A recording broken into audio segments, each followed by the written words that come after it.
Memberikan pengalaman instan yang menyenangkan dan bisa langsung dibagikan melalui akun media sosial.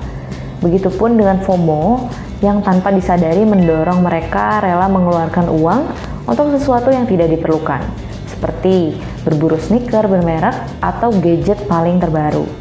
Fenomena FOMO ini berdampak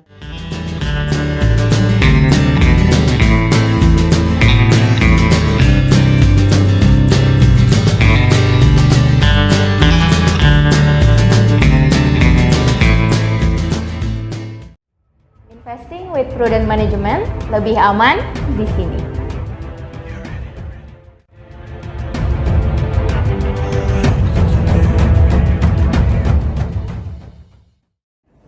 Halo Pamtizen, kembali lagi dengan Indira sebagai marketing tim di Purwanto Asset Management. Pada video kali ini kita akan membahas mengenai karakteristik pengelolaan keuangan oleh Gen Z. Sebelum itu, subscribe dulu YouTube Purwanto AM Lifestyle untuk konten edukasi lainnya ya. Lagi dan lagi, generasi Zoomer atau yang sering disebut Gen Z kena omel generasi seniornya di sosial media. Ramai-ramai netizen dari generasi X dan milenial memberikan review yang kebanyakan negatif soal kinerja Gen Z yang malas-malasan di kantor. Bagi mereka, Gen Z saat bekerja selalu mengeluh, sok tahu, dan tidak mau ribet dalam mengerjakan pekerjaannya. Selain itu, Gen Z juga sempat disebut akan kesulitan memiliki rumah jika tidak dibantu dengan tapera oleh Sandiaga Uno sebagai Menparekraf. Waduh, padahal Gen Z nggak ngapa-ngapain, tapi kenapa jadi bulan-bulanan netizen ya? Aku yang sempat mengikuti kontroversi ini cukup bisa menganalisa bagaimana sih sebetulnya karakter kebanyakan Gen Z yang begitu dibenci generasi-generasi sebelumnya.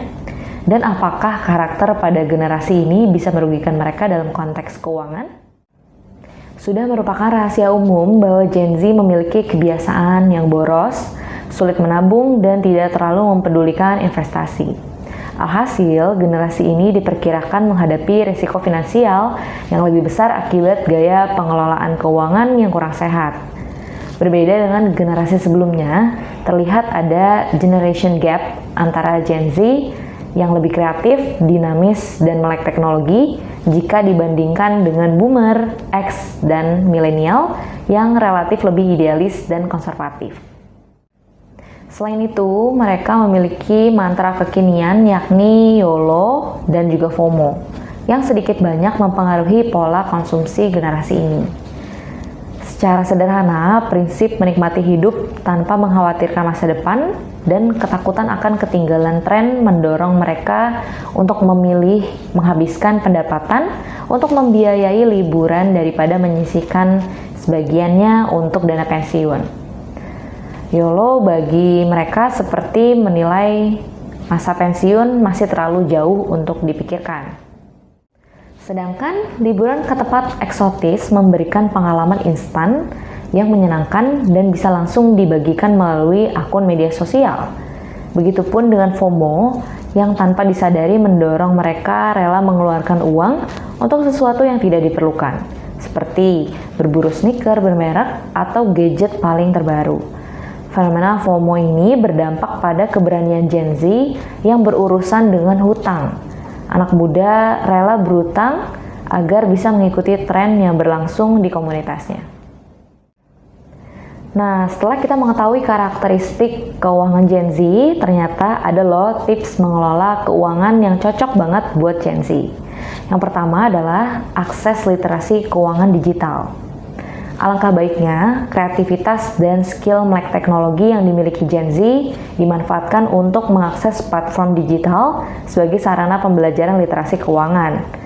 Nah, literasi keuangan bisa dimulai dari cara belajar keuangan secara umum, seperti mengelola keuangan, berinvestasi, asuransi, dan lain-lain. Ada banyak sumber informasi yang bisa diakses secara gratis, seperti artikel, e-book, YouTube, bahkan video-video pendek di TikTok dan Instagram. Selanjutnya, yaitu tambah penghasilan dan skill baru. Di era serba digital yang terus berkembang, Gen Z punya kesempatan untuk mengoptimalkan keuangan mereka dengan memanfaatkan kursus online keterampilan baru seperti coding, desain, virtual assistant, dan lain-lain. Dengan menambahnya skill, tentunya akan membuka kesempatan menambah penghasilan juga melalui platform daring dengan berpartisipasi dalam proyek-proyek online atau mendapatkan pekerjaan lepas. Yang terakhir adalah konsisten batasi kenaikan pengeluaran. Biasanya seiring dengan kenaikan pendapatan, peluang kenaikan gaya hidup juga akan semakin tinggi. Disarankan untuk para Gen Z menjaga gaya hidup humble dan mengidentifikasi prioritas keuangannya. Mengalokasi dana dengan bijak akan membantu mencapai tujuan finansial kamu tanpa jatuh ke dalam perangkap utang atau konsumsi berlebihan. Untuk teman-teman Gen Z, kesulitan keuangan tidak hanya berkaitan dengan pendapatan atau low income. Kamu harus ingat bahwa kesulitan keuangan juga dapat diakibatkan oleh kesalahan dalam pengelolaan keuangan. Memulai semua tips yang sudah kusebutkan sebenarnya sangatlah mudah, namun konsistensinya itu biasanya sulit. Nah, dari aku, semangat untuk kalian para Gen Z. Pamtizen, semoga informasi kali ini bisa bermanfaat bagi kalian dan coba mulai konsisten berinvestasi dengan aman di Reksadana Purwanto Dana Stabil Plus. Silakan share pendapat kamu tentang hal ini di kolom komentar ya.